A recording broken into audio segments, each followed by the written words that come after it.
Okay, we're going to introduce Arduino today, and firstly we're going to use Tinkercad. So I've googled up Tinkercad and opened that one up. I'm already logged in here, so it's just your school account for Autodesk, the same as Fusion 360. Once you're into this system, we're going to be using circuits, so don't go into the 3D modeling, we're using circuits, and I'm going to create a new circuit.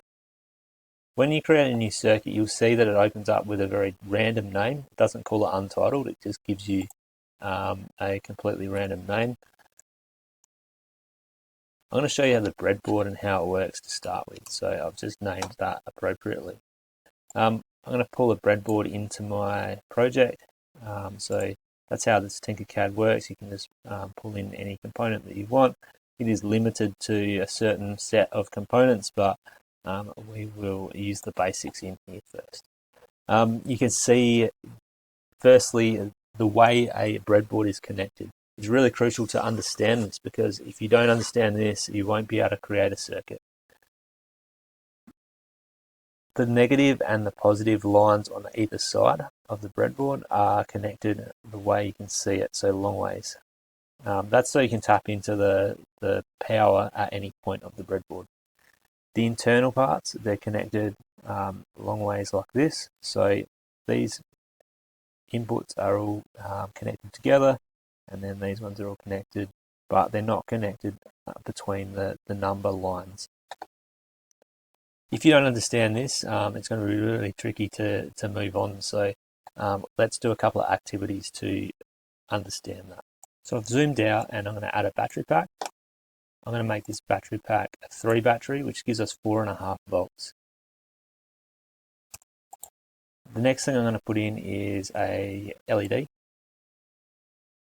and then I'm going to join that up. So an LED, we need to make sure it's on the right side, so connected in the right direction. We've got a cathode and an anode. The best way to think about it is that anode is normally a longer leg in the physical form. So it's kind of plus, it's because it's longer, I think of it as plus. Or if in this case, anode A, that if you want to get a good grade, you want to get an A plus. So plus is the positive. They're two ways of remembering the which one's the anode and which one's the cathode. So I'm going to get my A plus and go down to my plus, and I'm going to get my cathode and go down to the negative. And I'm going to change this line here by selecting it and come down and make your colors of your wires logical. So if we did this, you'd expect that the LED would blow out or burn out, because there's going to be too much current flowing into that. So if I press start simulation, you can see it has essentially simulated an explosion. It says current through the LED is 322 milliamps. The absolute maximum is 20. So how are we going to fix that? We're going to add a resistor in line. So let's delete that one there, and we're going to bring a resistor in. I'm going to choose the resistance, so I'm going to choose ohms, and I'm going to go 330. That's what we normally use in the workshop.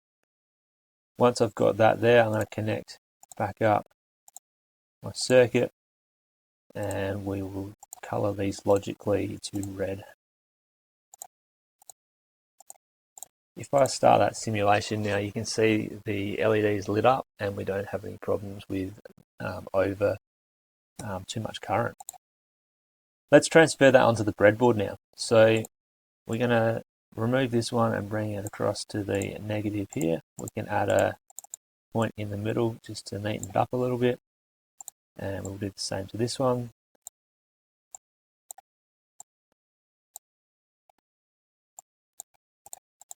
It's been a little while since I've used this software, so I'm just refreshing my memory here. A little bit awkward. So if I want to put that one here, I'm going to bring it from my positive across any line here, so it wouldn't really matter where I put it. That brings power to this line here.